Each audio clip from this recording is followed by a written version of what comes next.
Pemirsa, lalu apa saja bukti yang tengah disiapkan kuasa hukum Tom Lembong untuk mengajukan pra-peradilan dan benarkah kasus Tom Lembong ini masih abstrak di mata publik? Kita akan membahasnya bersama dengan kuasa hukum Tom Lembong, Ari Yusuf Amir. Selamat malam, Pak Ari. Selamat malam, Vera.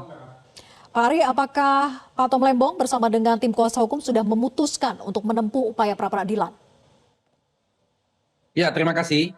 Hari ini kita juga masih kumpul semua tim untuk membahas rencana kita untuk mengajukan pra-peradilan. Tetapi itu belum kita putuskan secara tuntas karena ini semua pertimbangan-pertimbangan lagi dikaji terus dan bahan-bahan juga lagi disiapkan. Tetapi kami terus melaju untuk mempersiapkan bahan-bahannya supaya lebih matang. Ketika nanti sudah diputuskan harus diajukan pra-peradilan maka akan segera kita masukkan. Jadi belum diputuskan, masih dipertimbangkan, tapi berkas pun masih berproses untuk disiapkan gitu ya. Jika memang nanti akan ajukan Inilah pra-peradilan. hari ini kita rapat, walaupun minggu, semua tim lawyernya kumpul untuk rapat untuk membahas itu dan itu dokumen-dokumennya sudah cukup lengkap. Rencananya dipastikan diputuskan kapan dan akan diajukan kapan? Kemungkinan besok sudah ada keputusan tentang pra-peradilannya, tapi begitu diputuskan bahan-bahan juga sudah lengkap. Jadi kami sudah antisipasi untuk itu. Memang banyak hal yang kita pertimbangkan ini, Vera. Tapi insya Allah besok sudah ada keputusannya. Oke, Pak Ari, sebetulnya kejanggalan apa yang menjadi pertimbangan dalam penetapan tersangka sehingga pihak kuasa hukum akhirnya mempertimbangkan untuk mengajukan pra-peradilan ini?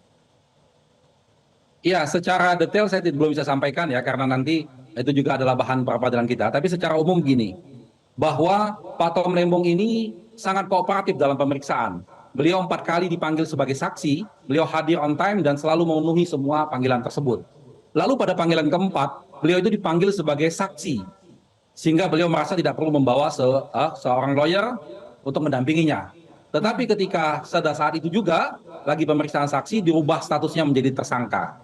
Lalu dilakukanlah penahanan. Nah, yang menjadi pertanyaan kita dan pertanyaan publik juga adalah, ada urgensi apa pada hari itu, diketemukan bukti apa pada hari itu, didapatkan keterangan apa pada hari itu, sehingga merubah statusnya menjadi tersangka yang terlampau cepat seperti itu. Lalu apakah urgensinya dilakukan penahanan? Berkali-kali saya sudah sampaikan, penahanan ini adalah upaya paksa yang sebetulnya tidak perlu untuk dilakukan. Karena beliau sangat kooperatif, tidak mengulangi perbuatannya, dan beliau juga tidak akan menghilangkan barang bukti. Jadi tidak ada hal-hal dalam pasal 21 KUHP itu yang menunjukkan bahwa dia patut dilakukan penahanan. Nah, inilah yang mungkin jadi salah satu bahan pertimbangan kita. Lalu yang kedua adalah tentang penetapan beliau sebagai tersangka.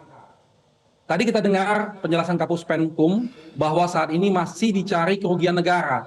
Ini juga menjadi lucu. Orang sudah dijadikan tersangka, sudah ditahan, kerugian negaranya baru mau dicari.